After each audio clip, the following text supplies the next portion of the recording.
Barra de Opinión presenta.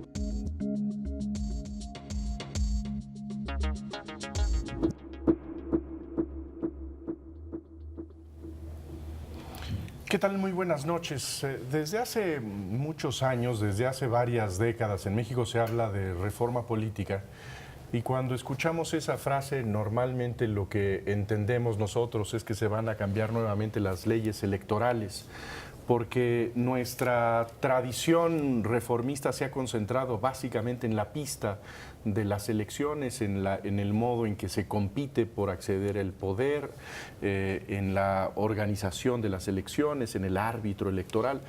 Pero recientemente en México ha habido un paquete de cambios a las instituciones políticas de México y nuevamente hemos usado la fórmula de reforma política para describir estos cambios. Se trata de una serie de modificaciones a la Constitución que han sido recibidos, digamos, con una especie digamos, que no han sido presentados por los partidos políticos como motivo de gran orgullo. Curiosamente, quienes han construido estas reformas han entrado recientemente en un debate para ver quién es el responsable de que la reforma a las instituciones democráticas no haya llegado al punto que debería haber llegado. Pero quizá antes de tratar de ubicar las responsabilidades por lo conseguido o por lo frustrado, valdría la pena tratar de ubicar en qué consisten estas modificaciones a las instituciones mexicanas, y creo que no hay mejor forma de conocer el contenido que escuchar la versión de tres de los arquitectos de estas reformas institucionales, a tres diputados al Congreso, que desde tres partidos políticos han contribuido a esta reforma. Tenemos el gusto de recibir entre nosotros a Carlos Alberto Pérez Cuevas, diputado del Partido Acción Nacional, a Felipe Solís Acero, diputado del PRI, y a Jaime Cárdenas, diputado del Partido del Trabajo. Creo que lo que sería importante es tratar de tener un cuadro sintético de qué fue lo que aprobó recientemente la Cámara de Diputados. Sí, lo puedo decir brevemente, Jesús. Mira, vimos algunos temas, eran originalmente 11 temas. De esos 11 temas, pues se fueron descontando algunos. Pero la reforma política consiste en reconocer primero la candidatura independiente. Ya, si quieres, en su momento discutiremos los detalles. El derecho o la facultad de iniciativa legislativa ciudadana, es decir, algo que no quedó, bueno, quedó y no quedó, la consulta ciudadana, vamos a ver en qué no quedó y en qué sí quedó. La reelección legislativa se discutió, pero no se aprobó, no quedó. Se discutió también el veto al presupuesto por parte del Ejecutivo, que se discutió, pero no quedó, al igual que la tácita reconducción presupuestal, que se discutió, pero no se aprobó. Lo que sí se aprobó fueron algunos mecanismos para la sustitución de presidente en caso de falta absoluta, un nuevo procedimiento para la toma de protesta del presidente, un método distinto para la designación de los titulares de los órganos reguladores de tres, COFETEL, Comisión Federal de Competencia y Comisión de Energía, y una reducción a la llamada cláusula de gobernabilidad de la Asamblea Legislativa del Distrito Federal, que ahora comentaremos en qué consistió, y facultades a los congresos locales y del Distrito Federal para legislar en materia de democracia participativa. En eso consistió la reforma política, son los temas. Yo quisiera aquí mencionar que da mucho gusto, bueno, a mí me da mucho gusto que por fin se haya entrado a la discusión, se haya llegado a un acuerdo sobre la ausencia absoluta del titular del Ejecutivo Federal, porque cuando uno revisa legislaciones comparadas, pues la verdad es que México tenía ahí una anomalía. No es que no existiera una reglamentación, es que existía una fórmula que es, digamos, en algún sentido irresponsable por los tiempos que lleva y por los pasos que da. Y la incertidumbre. Y la incertidumbre. En un mundo global, el no tener previsto ese paso, ese doloroso, es como ir a comprar un seguro de vida o una cosa así, es algo así como un terreno del cual no quiere uno hablar. Pero precisamente no tenerlo reglamentado es un incentivo para cualquiera que quiera hacer una maldad. Entonces, a mí me da mucho gusto. ¿Por qué no me lo explica alguno de ustedes? ¿Cómo quedó? ¿En qué quedó Felipe? Sí, cómo no. A ver, efectivamente, la minuta del Senado traía 11 temas, de los cuales pasaron 7. 7 específicamente. No quisiera repetir lo que ya dijo Jaime, pero para efectos de ubicarnos. De los restantes 4 temas, 3 no pasaron, 4 no pasaron, uno de ellos ya lo explicaremos, con una mecánica que el PRI planteaba y que no pasó. Uno de los 7 temas que sí pasaron fue efectivamente establecer reglas para la sustitución automática del presidente en los casos de falta absoluta. Hoy en día, como sabemos, desde 1917 la Constitución establece un método que permite la elección de un presidente provisional si la falta absoluta ocurre en cualquier momento del periodo, pero si no está reunido el Congreso. Eso fue lo que pasó en 1928 a la muerte de Obregón, que ocurre, si no recuerdo mal, el 18 de julio de 1928, y entonces la Comisión Permanente designa a Emilio Portes Gil como presidente provisional. Con esa calidad llega a la presidencia de la República, 18 meses para luego lo que ya sabemos. Curiosamente, en esos 6 años podemos ver las 3 figuras de presidente que la Constitución establece. El presidente provisional, que lo fue Portes Gil, el presidente sustituto electo en elección extraordinaria, que lo fue Pascual Ortiz Rubio, y luego, como renuncia más o menos a los 2 años de mandato, hay un presidente sustituto designado por el Congreso de la Unión, que es Abelardo L. Rodríguez. Entonces, en ese periodo tuvimos las 4 figuras: el candidato triunfante, que no llegó a ser presidente constitucional, el presidente provisional, un presidente sustituto electo popularmente en elección extraordinaria y un presidente sustituto designado por el Congreso. Pero efectivamente, lo que ha dicho Federico es cierto. La mecánica que establecía, o que establece todavía, porque está vigente, la Constitución, es muy lenta, porque ocurrida la falta absoluta, bien sea en los primeros 2 años, en los últimos 4, el efecto es diferente. Hay que convocar al Congreso de la Unión para que éste haga la designación del presidente que corresponda. Lo que hace la minuta del Senado es eliminar la figura del presidente provisional, ya no permitir la intervención de la Comisión Permanente y establecer una fórmula de sustitución automática que hace recaer en el secretario de Gobernación. Lo cual, digamos, nos lleva a la consideración de que estamos dando lugar a la figura del vicepresidente. No estamos llamándole de esa manera, pero a partir de que esta reforma entrara en vigor, el secretario de Gobernación sería el vicepresidente de México.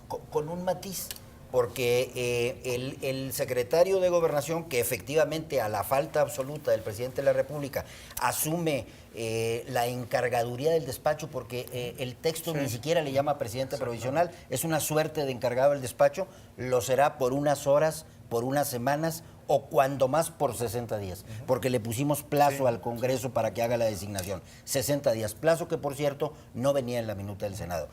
Finalmente, quisiera decir que en la minuta del Senado venía una secuela: secretario de Gobernación, a falta de Hacienda, a falta de Relaciones Exteriores. Pero en comisiones quedó simplemente en el secretario de Gobernación, y en el Pleno, en una negociación ampliada que hicimos, le pusimos plazo a la designación en 60 días. Ahora, para seguir en este tema, que es un tema crucial, el de la sustitución del presidente, yo creo que es un avance importante el hecho de que tengamos nosotros ya un camino más claro en el caso de que desapareciera, que muriera el presidente de la República. No coloca en cuestionamiento el proceso de nombramiento de los colaboradores del presidente. Es decir, el nombramiento del secretario de Gobernación es un nombramiento que, cumpliendo con los requisitos de la ley, puede hacer el presidente de la República a quien se le dé la gana. puede ser su compadre, puede ser su pariente, su primo. En este sentido, me parece que esta norma que le encomienda al presidente, digamos, al secretario de Gobernación, el encargarse del Ejecutivo, aunque fuera por 60 días, nos hace preguntarnos sobre si el secretario de Gobernación puede cumplir con esa función simplemente por tener la confianza de un solo mexicano. Bueno, yo creo que eso es lo que sigue, ¿no? A mí me parecería que lo que sigue es justamente plantearse eso, porque efectivamente la reforma no plantea limitación alguna al derecho de designar colaboradores del presidente de la República, que es bastante libre, no tanto como para designar parientes, porque ahí sí hay una limitación del título cuarto de la Constitución, pero digamos, fuera de los parientes, en los grados que están restringidos en el título cuarto, la designación es libérrima. Eso es cierto y me parece que ese es el paso que sigue. Ahora, sí creo que la acotación que hizo Felipe es todavía más seria, más fuerte, yo diría. No es un vicepresidente. Creo que sería confundir llamarlo así. Pero no fue un debate termina que se el dio, periodo No termina, sexenal. es el que se encarga de encauzar un proceso para que no quede el vacío. Pero ese debate se dio, ¿eh? Eso que dice Jesús es un debate que dieron algunos diputados y muchos cuestionábamos el hecho de que 60 días era demasiado tiempo, que podía haber un ánimo de permanecer en el poder o de hacer un mal uso del poder, que tenía que ser el plazo mucho menor, más acotado, una semana, 15 días, pero 60 días nos parecían mucho. Fue parte del debate. Pero en todo hay siempre un costo-beneficio. Si lo acortas mucho, le quitas el beneficio de la conducción del Pero proceso. además hay limitaciones, ¿eh? El texto completo establece la restricción. Ese señor, el secretario de Gobernación, mientras es encargado del despacho, no puede mover funcionarios sin permiso del Senado.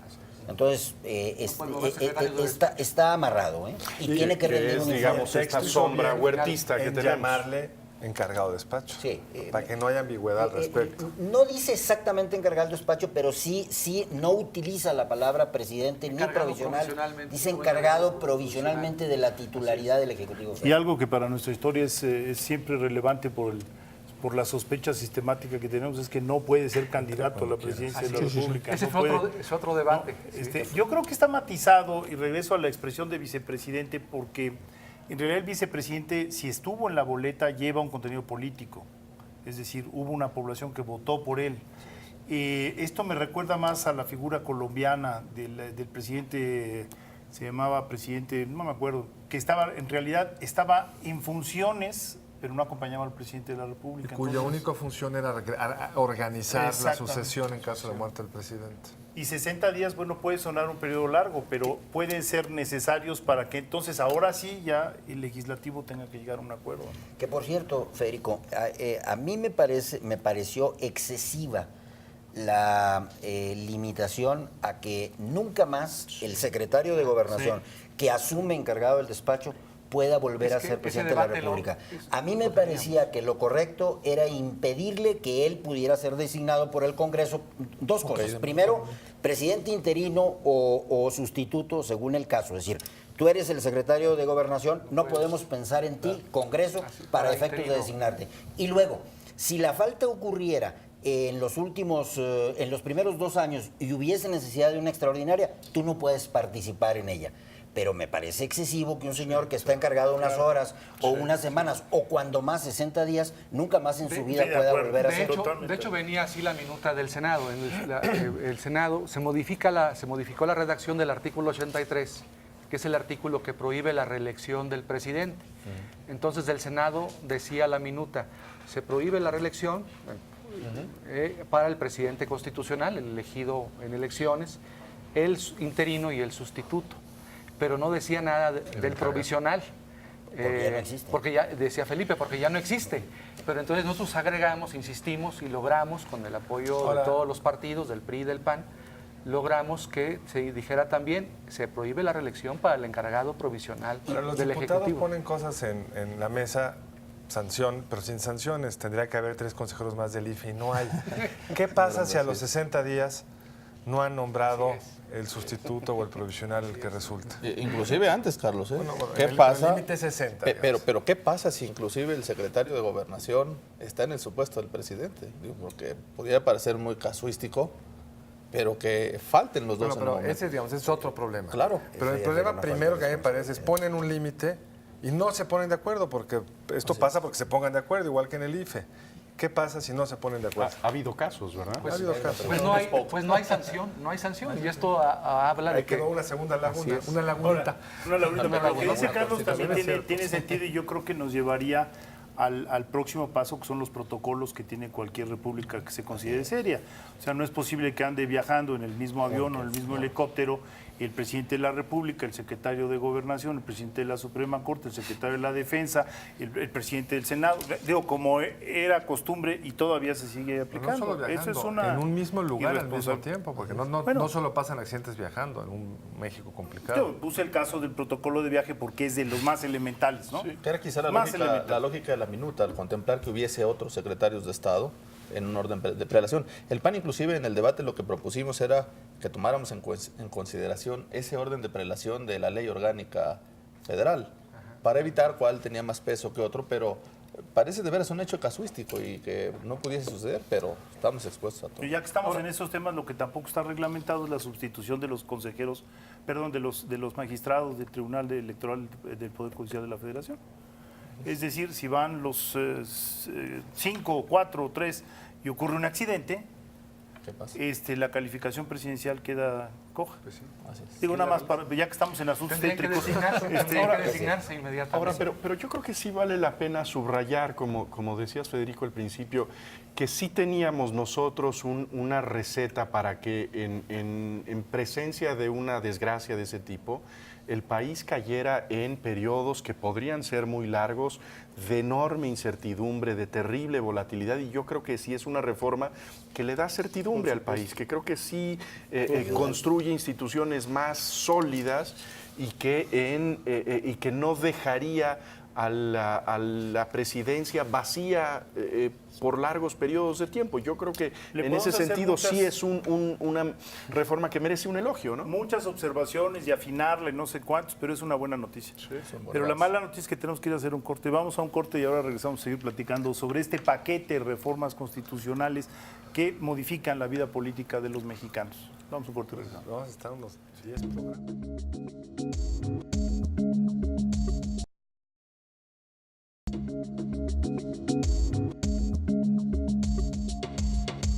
Estamos de regreso en Entre Tres, discutiendo las complejidades de la reforma política. Ya vieron que un solo tema nos tomó simplemente discutirlo un segmento. Es que vamos a necesitar como 15 y eso que no tenemos que ponernos de acuerdo en nada, así que realmente es un tema complicado. Pero creo que uno de los temas que más le interesan a los ciudadanos es este tema. Lo vimos en la elección intermedia, en la del 2009. Pues un clamor casi, digamos, hubo muchos mexicanos que anularon su voto pidiendo, presionando que hubiera más apertura, que fuera posible para un ciudadano inscribirse sin ser miembro de un partido. Y estas son las reformas que también se dieron, con sus matices, con sus controles, hay que decirlo, no para la elección del 12, hay que subrayar eso, sino será hasta la del 15.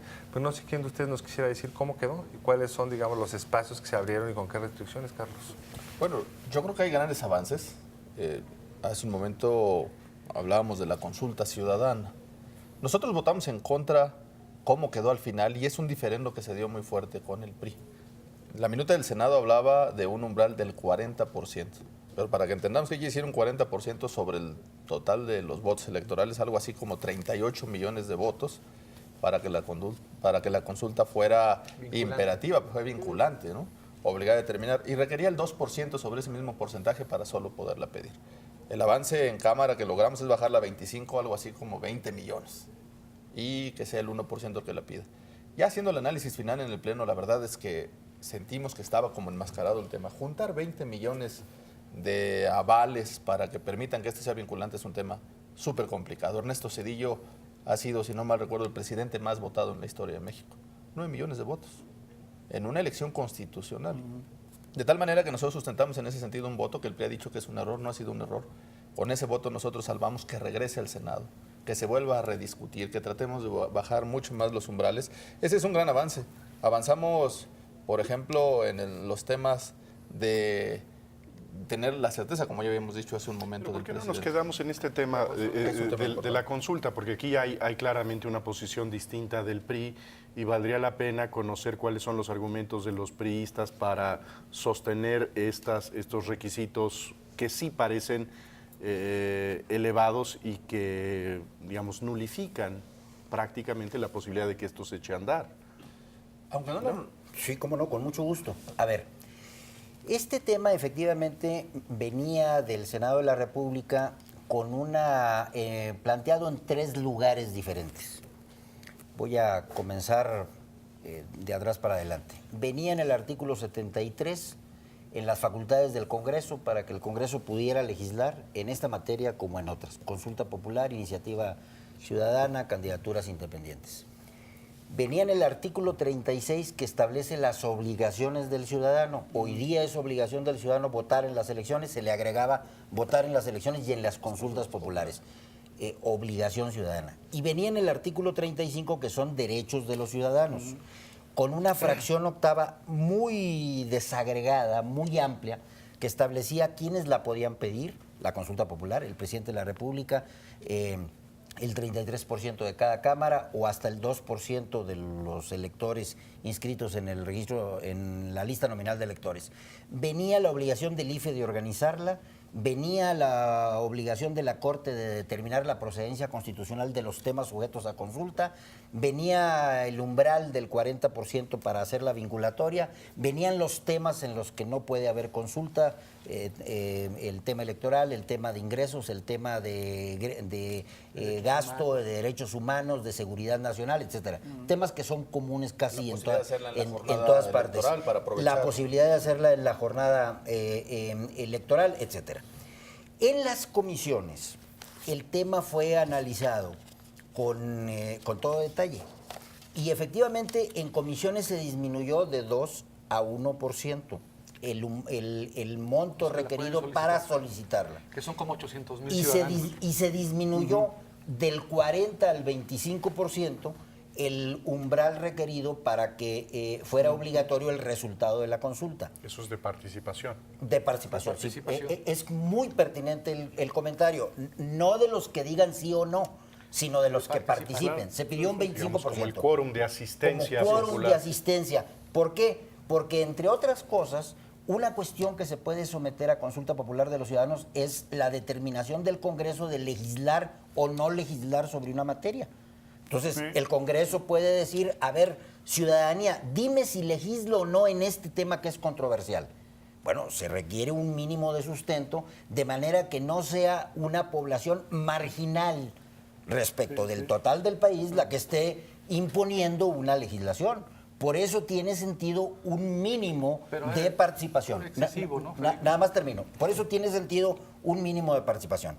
Pero miren, yo tengo aquí la versión estenográfica de la parte conducente de las reuniones de Comisiones Unidas de Gobernación y de Puntos Constitucionales, que se celebró el 12 de octubre de 2011. Aquí está la parte conducente. Y aquí está el voto sobre el 25%, la disminución del 40 al 25%. Y aquí está la forma en la que fue votada.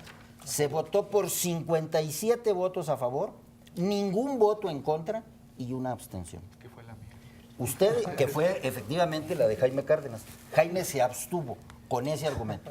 El PAN, Pérez Cuevas aquí presente y todos los demás, igual que los del PRD, votaron a favor. Aquí se las dejo, ahí está la versión estenográfica. Entonces resulta, pues la pregunta es ¿por qué se desdice verdaderamente sorprendente que el 12 de octubre el PAN vote a favor. Aquí está la versión estenográfica, la puedo mandar completa si quieren, pero aquí está la parte conducente. Aquí está la parte conducente. Y si eso ocurre el 12 de octubre y el viernes pasado, les doy mi lectura. el viernes pasado, tú dices el PAN lo que piensas. Permíteme contestar. vota en contra. Sí. ¿Por qué el PAN vota así? Y el PRI se ha empeñado en decir que ha sido un error y que en el Pleno de pronto Porque incluso es una cambiamos. contradicción. Bueno, lo que habría que primero decir es que este es un proceso legislativo y tiene diversas etapas.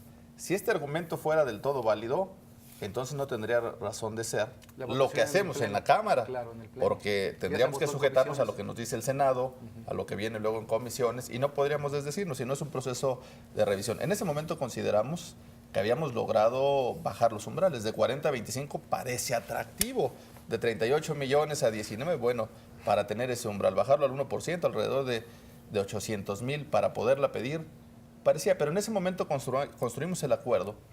De una vez que graficamos en el Senado la posibilidad de que la Cámara tenía disposición de bajar el umbral, que exploráramos un umbral mayor.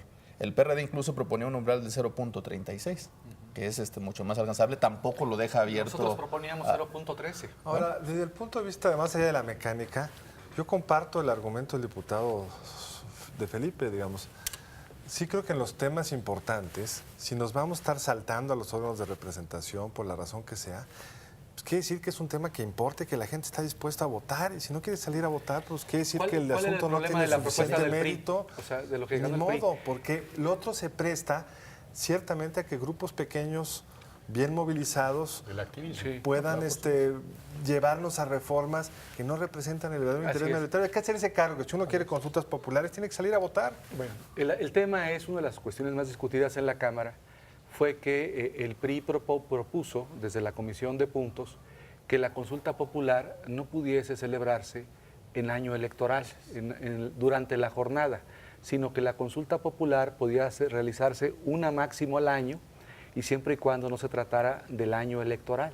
Esto, desde luego, si haces consultas en año que no es electoral, desincentivas la participación de los ciudadanos. Entonces, para que hubiese esa participación del 25%, como quedó, Pero incluso es tramposo, que ahí te montas en debió la- haberse en la- dicho que se permiten consultas Yo en la creo que jornada electoral. echas a perder la elección presidencial, que tiene que ser de presidente, no Pero- de temas. pero Yo también creo puede que- girar Confundes sobre temas. agendas. Yo Pero vale la pena, falta Aquí una estoy etapa. totalmente- Falta una etapa importante. El PRI ha construido el argumento como si se hubiera enterrado, incluso era el término que ellos expresaban, o se hubiera dinamitado el tema de la consulta popular. Eso no es verdad. El tema regresa al Senado y ese voto en contra da la posibilidad de reconstruir con una posibilidad mayor, cuidando que no se vaya para que grupos organizados puedan tener esa posibilidad de incidir, que sean menores, pero sí teniendo umbrales que sean mucho más alcanzables. Pero a ver, yo nada más quiero introducir un elemento. En Estados Unidos, en elecciones regulares, se presentan muchos temas a consulta. En locales. Locales, por supuesto, muchísimos. Y esto es algo común, sí, pero es un régimen diferente al nuestro. Entonces, sí coincido en el hecho de que llevarlo a un régimen presidencial tiene sus bemoles, y tiene hay que manejarlo con cuidado.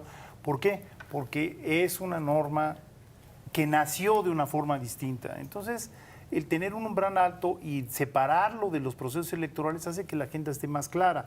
Porque si no, un candidato popular puede en su campaña incluir una reforma que suene muy bien y que por el carisma mismo del candidato pueda progresar. Si a eso le sumamos el papel de los medios, pues entonces puede haber reformas importantísimas, digamos, en términos digamos, schmittianos, de decisiones políticas fundamentales, que se modifiquen por una oleada electoral. En fin, yo creo que todos vamos a tener que aprender. La nota positiva es que se abrió. O sea, a lo mejor le vamos a tener no que se termina de encontrar- abrir, No ¿no? se termina de abrir porque falta, regresa al Senado. A ver, en la fracción octava del 35, donde estaba todo lo que narré de la consulta popular, fue votada en contra y por lo sí, tanto sí, salió. sí. Salió. No es estrictamente cierto que el Senado lo pueda recuperar porque hay ahí un problema de criterio. Hay dos interpretaciones sobre el artículo 72, apartado E.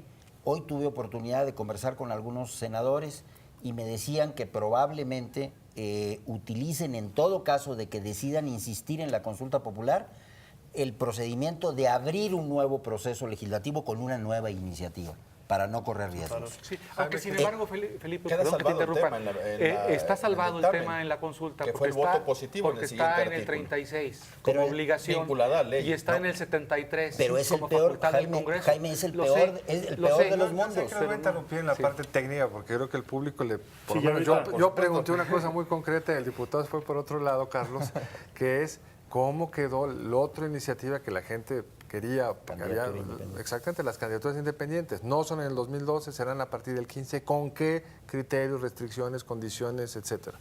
No sé quién Bueno, quiera nosotros contestar. en el PAN impulsamos el tema el 2012, no salió. El PRI no tenía interés de que saliera, pero yo creo que el tema central es que eso se mezcló con otros asuntos. Reelección, que No, modificó... Perdón que te interrumpa, ¿por qué no nos cuentan más? ¿Qué sí salió? Lo de la candidatura independiente, ahí el PAN nos apoyó, apoyó a la izquierda.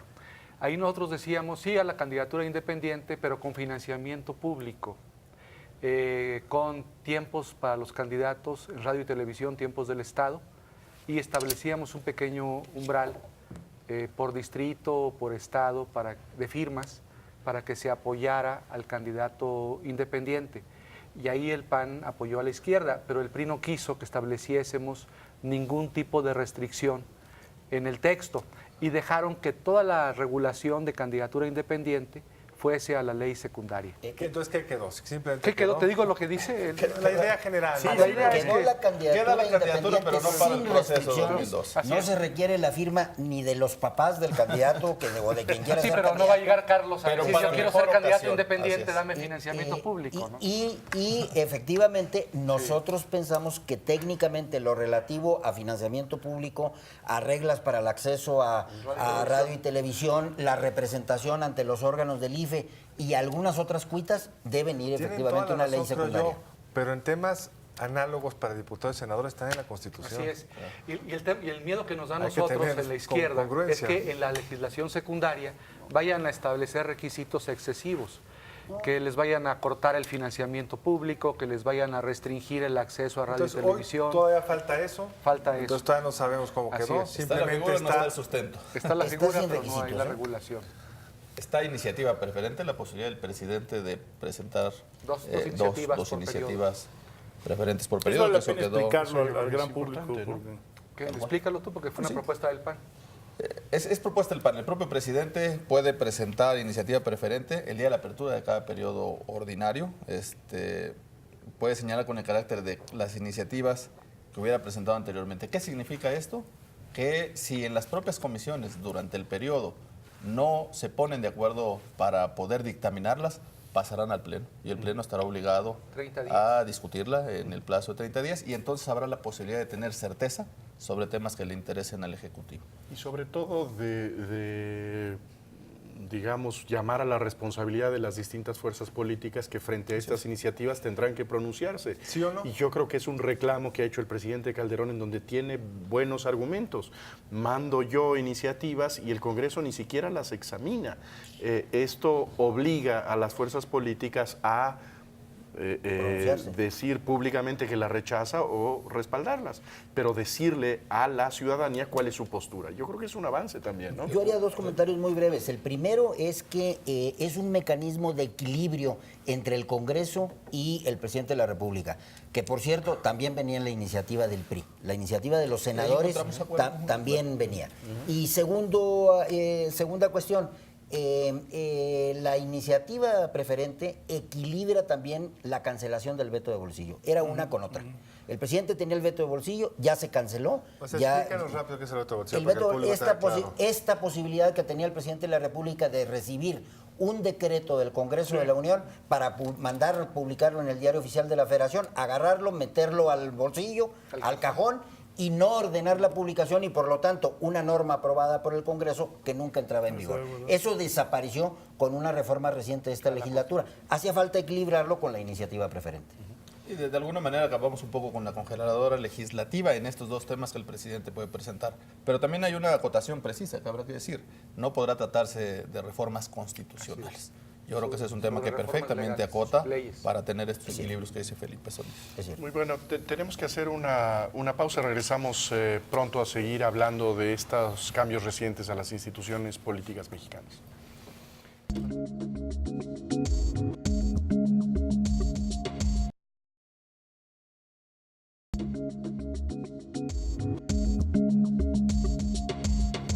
Bueno, mientras usted se informaba de una serie de productos y estaba ansioso por regresar a este tercer bloque, aquí en la mesa se estaban agarrando porque ya querían hablar de un tema que es apasionante y que es de alguna manera una situación anómala, creo yo, del sistema político mexicano, que es precisamente que no exista la posibilidad de que usted reelija a sus legisladores. ¿Existe en tus países? Ustedes me corregirán, en América Latina, México a saber, y y Costa Rica, ¿no?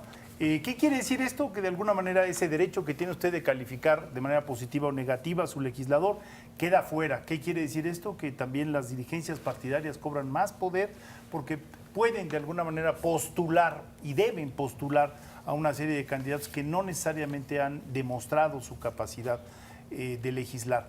Es una reforma muy importante que, sin embargo, no cruzó esta no pasó por este nuevo debate del legislativo. Y Carmen Cárdenas quería abrir hostilidades.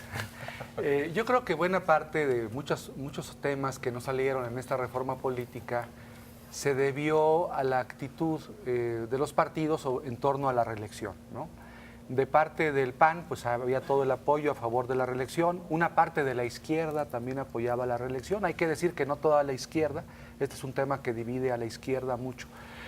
Pero en el PRI, el argumento del PRI fue, no podemos aprobar la reelección, mejor organicemos la primer consulta ciudadana para que le preguntemos a la gente si quiere o no la reelección.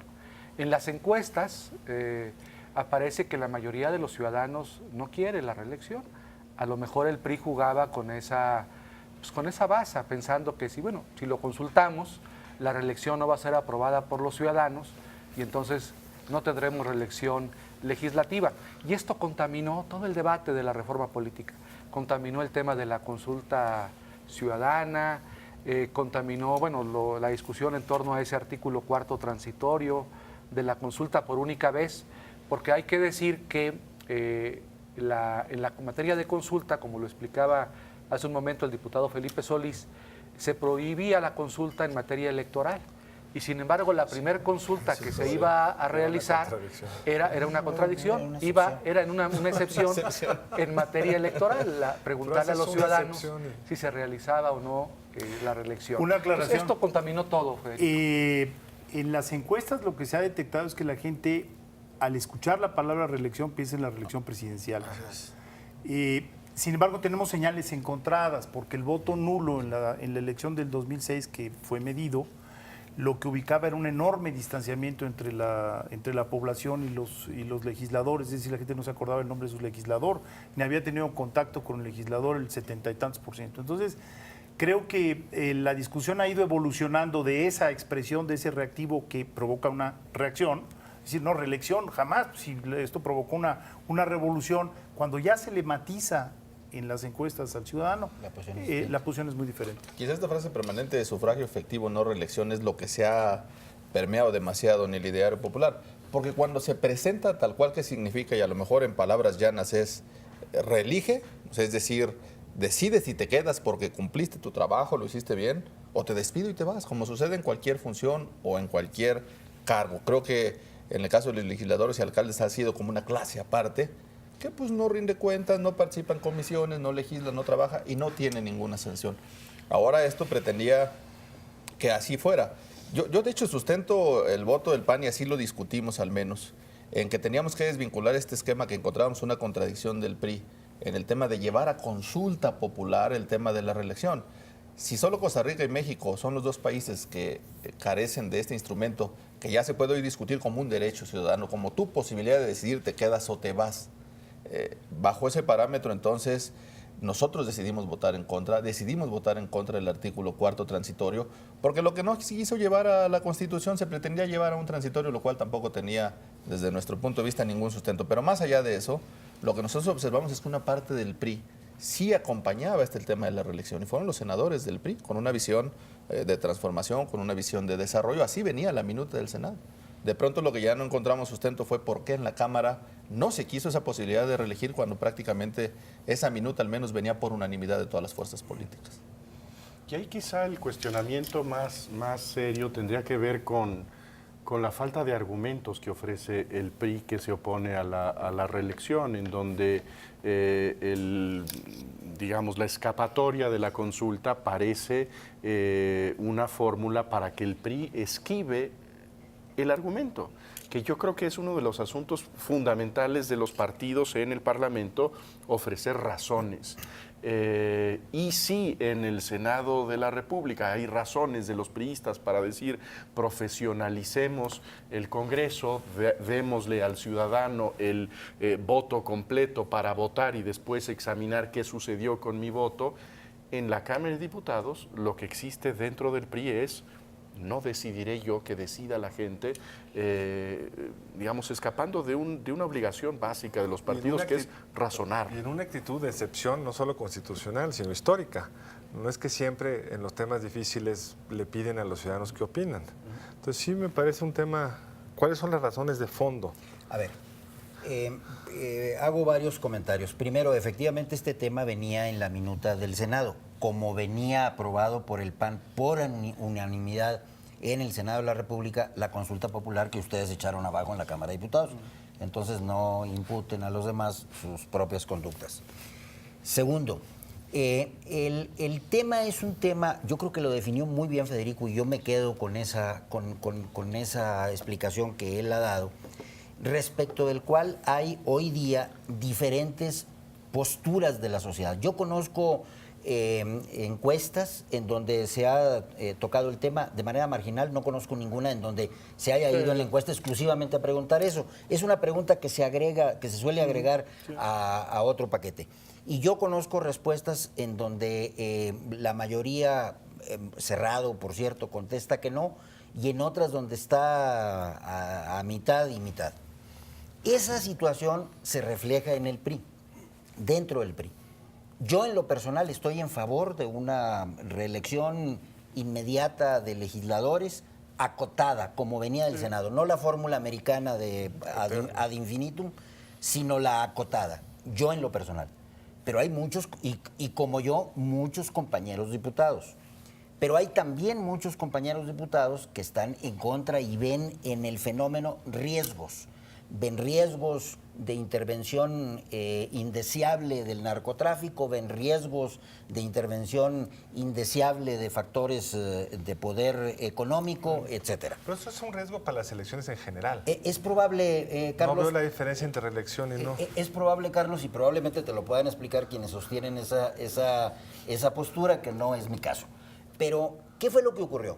Que frente a una percepción social de división sobre el tema, no me detengo más, exactamente como lo ha planteado Federico, y una evidente diversidad de opiniones internas dentro de nuestro grupo parlamentario y dentro del partido en general, nosotros optamos por señalar, no escapando al problema, sino más bien diciendo, bueno, que sea la sociedad la que defina. ¿Por qué no es escapar del problema? Es escapar de una decisión. Y los partidos políticos deben definir frente a la ciudadanía. Hace un momento hacíamos el elogio de la iniciativa preferente. ¿Qué pide la iniciativa preferente? Una postura pública de los partidos. ¿Qué no hizo el PRI en este asunto? Una postura pública frente a la ciudadanía. Me parece un acto de incongruencia frente a este deber de tener una postura. Sobre todo si estuvieran acostumbrados a siempre que hay dudas en el partido, en la sociedad, lo mandan a consulta popular. Pero en la historia del PRI no había pasado una decisión como esa.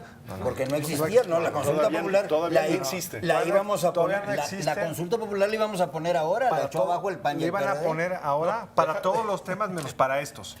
Exactamente. Que hay cierta tensión ahí. Establecimos aquí una excepción que el propio Jaime Cárdenas en tribuna, que ahora dice que no se puede, estoy diciendo eso, pero que en tribuna defendió la excepción establecida en el artículo 4º transitorio, nos explicó con todo detalle cómo hay innumerables casos de reformas constitucionales en donde una norma que establece un procedimiento puede establecer una excepción por única vez. De manera que tuvimos un debate sobre la naturaleza de manera que de contradicción constitucional o jurídica sobre el particular no existía. Yo no admito que nosotros o estemos eludiendo tomar una responsabilidad en relación con el tema de la reelección. Lo dijimos con toda claridad. Dentro de nosotros hay división sobre el particular, hay diversidad de opiniones sobre el particular y nosotros, frente a una situación de la sociedad en igualdad de condiciones de división, preferimos ir a una consulta y dijimos, nosotros admitiremos lo que la consulta diga. Sí. Amañado y demás. ¿La ibas a realizar tú? Déjame dar un argumento. No, por supuesto que no, pero pretender que bajo el contexto de cómo se entiende la reelección salga un universo tan grande a decir si la acepta o no, bueno, es un poco complicado. Pero decía Jesús hace un rato, estamos obligados a dar argumentos. Y justo yo voy a dar un argumento de por qué ustedes sí tienen una contradicción, votando los senadores a favor de la reelección y votando los diputados en contra. Y en el caso lo que nosotros logramos, acordado incluso con el PRD, de por qué votar en ese momento en contra de la consulta ciudadana, justo para salvar un acto de incongruencia. Si nosotros hubiéramos votado a favor de la consulta ciudadana, hubiéramos estado obligados a votar a favor del cuarto transitorio que te daba la pauta para organizar la reelección mediante una consulta ciudadana. Con las 2/3 partes, como se había construido esto, no había más que hacer, más que obligarnos. Al momento de votar en contra, a lo mejor queda inacabado el proceso, pero queda nuevamente en manos de los senadores y quizá de los diputados cuando regrese para reconstruirla. Pero hubiera sido verdaderamente, nos hubiéramos dejado fuera el tema totalmente de consulta ciudadana, obligándola a hacerla y luego el transitorio obligado a llevar a consulta popular el tema de reelección. En el fondo, digamos, hay una discusión velada, pero que tenemos que dar, y es la de que estamos acostumbrados al voto monolítico, ¿no? Es decir, bueno, todo un partido tiene que estar a favor y pues no, en una sociedad democrática, pues con frecuencia lo estamos viendo al interior del PRD, en muchos temas al interior del Partido de Acción Nacional y al interior del PRI. Y esperábamos a lo mejor por un acto reflejo, decir, no, ya pasó la minuta del Senado, ya está en la Cámara de Diputados y ahora en bloque van a votar, que sí, nada más que resulta que el grupo parlamentario del PRI en la Cámara de Diputados es mucho más amplio, mucho más diverso, por razones nada más numéricas, ya no entro en otras cuestiones. Es quizá un México menos ideológico y menos disciplinado a las cúpulas partidarias y eso nos desconcierta. Yo estoy a favor de la reelección, quiero decir, francamente me desilusionó mucho y desde hace años venimos peleando por eso. Pero entiendo y sé que hay grupos al interior del PRI que ven la fórmula para que aparezcan nuevos cacicazgos y hay todavía... Los partidos procesan eso de dos formas, ¿no, Federico? En las sociedades democráticas. Una es, dejan que voten a conciencia. Se puede. Sí. La otra es, votan al interior de su fracción cuál de esas posiciones es la mayoritaria. Y el que quede en minoría asume que perdió y se pliega y explica y da los argumentos de la mayoría. Claro. Esta cosa de un partido no definiéndose, sí creo como dice Jesús, que no es votar en ese sentido, creo que no lo cumplió. No hubo un legislador del PRI, si no mal recuerdo, de Yucatán. Fue un legislador del PRI que votó en contra de ese sentido. Y bueno, era el acabose en el Pleno con sus compañeros. El diputado García Granados de Sinaloa. Es muy interesante ver los argumentos que esgrimían los compañeros del PRI en el debate sobre la reelección. Se argumentó, si tú me corregirás, Felipe, los documentos básicos, ¿no? Algunas declaraciones o algo de los documentos básicos del PRI, en donde en algún momento se habían pronunciado en contra de la reelección de legisladores. Ese fue uno de los argumentos. ¿Pero eso aplica para senadores o para diputados? Bueno, no eso sé, lo argumentaron. Vale la pena saberlo. Simplemente voy relatando, narrando los argumentos que dieron. Otro argumento fue pues, el temor a que el legislador reelecto, si se permite financiamiento privado, sea correa de transmisión de los intereses económicos, ¿no? Si recibes financiamiento privado, entonces vas a defender para reelegirte los intereses económicos que te llevan al cargo. Ese fue una falacia. Ese fue otro argumento. Bueno, los representantes de los cañeros. Termino. No, sí. Así es. Pero fue un argumento. Estoy dando los argumentos. El otro argumento tenía que ver con el poder mediático, que los medios iban a influir y decir que legisladores se reelegían y no tanto los ciudadanos. Y el otro argumento fue el que decía Federico hace un momento de los cacicazgos, ¿no? Que iba a fortalecer cacicazgos. Lo complicado es que todos son argumentos contra la democracia, contra la elección. Todo eso se aplica un riesgo para reelección o elección. Ahora, yo creo que nos queda poco tiempo del programa y a mí lo que me llama la atención es que estamos ante el nacimiento de una reforma política y lo que percibo es que hay una especie de vergüenza de los creadores de la reforma política frente a su criatura, no en nuestro caso. En donde, es que ellos fueron los culpables de haberla frustrado, fueron los de allá, fueron los incongruentes del PAN los que frustraron la consulta popular, fueron los incongruentes del PRI que votaron en contra del Senado. Hay una especie de hijo malnacido, en donde no hay nadie que haya sido el responsable de esta reforma. Y creo que es una reforma muy limitada, pero creo que es una reforma positiva. Sí, yo coincido contigo. Además, pudiera ser un síndrome generalizable, ¿no? O sea, en realidad hay un producto, todos hubiéramos deseado más reformas, que fueran mejor, pero hay un producto y sin embargo no logra haber un consenso sobre el producto, que es de todos, ¿no? Sí, es una reforma desde luego muy limitada, o sea, los temas fundamentales de una reforma política no se trataron, están pendientes, pero yo encontré un ánimo. O sea, en todos los grupos parlamentarios, el ánimo es de que nos quedamos con ganas de más, ¿no? de mayor transformación. Lo que quedó claro es que necesitamos, después de este debate, que fue muy intenso, 50 horas, ¿no? 50 horas. Yo desde que soy diputado, bueno, es la primera vez que soy diputado. ¿Y ya no vas a ser diputado? Y ya seguramente ya no, y seguramente ya no. Si hubiera reelección, este debate se pudiera dar. Subrayaría No otra aplicaba cosa. para nosotros. En esta reforma hay muchos temas que eran tabú durante mucho tiempo para los partidos, para el PAN y para el PRI particularmente. Y dejaron de ser tabús. Las candidaturas independientes ya están, los mecanismos de democracia semidirecta ya están caminando. Esas cosas que eran indiscutibles están. Pero van a tener que contratar a Chucho de vocero. Te voy a contar algo entre el PAN y la izquierda. Incluso los temas que no Sí, se pudieron por construir, ejemplo, el debate fue muy hay un tema que no se intenso. pudo construir, que fue la revocación de mandato. Encontramos. Que no venía en la minuta. No venía en la minuta. Por fortuna no, Pero no se aprobó la déjenles digo revocación cómo de fue la mandato, negociación por entre la fortuna. izquierda y el PAN sobre la reelección y la revocación de mandato. Al PAN no le gustaba la revocación de mandato. Y en la izquierda había muchos que hacían fuchi a la reelección. Entonces el acuerdo fue, si ustedes apoyan la revocación de mandato, nosotros apoyamos la reelección. Bueno, dicho Eso fue interesante, así fue. A confesión de parte, poco un vergonzoso relevo de el tema. pruebas. No, Yo no es para el PAn vergonzoso. me parece Pero una no, vergüenza. sí, no, pero es importante porque, o sea, Bueno, Felipe lo ve con un sentido malévolo, pero, pero yo creo no hay que que verlo así, vergonzoso. sino hay que verlo en un sentido positivo, ¿no? En un sentido positivo. En un sentido positivo porque estábamos tratando de abrir espacios, ¿no? De entendimientos. Bueno, lo cual- Tal vez no muy es que ahí refinados. es nuevamente el problema. El PAN no tenía argumentos para defender la revocación de mandatos y sin embargo fue con ella. Así ¿Por es. qué? Por un pacto con Con el nosotros, con la PRD izquierda, en sí. contra del PRI. confesado Creo públicamente. que- Bueno, ahora el PRI ha dicho que va Creo con que la es un revocación poco- de mandato. Fue penoso el proceso legislativo. Ahora el Se PRI acabó dice el que va tiempo. con la revocación de mandato.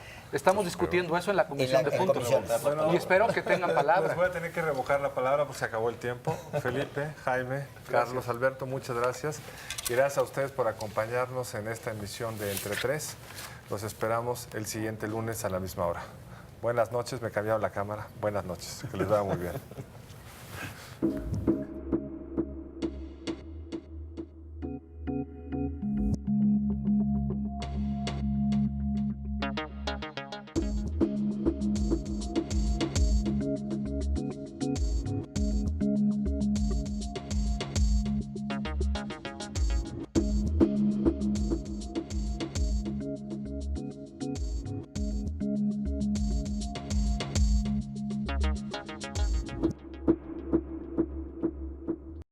Barra de Opinión presentó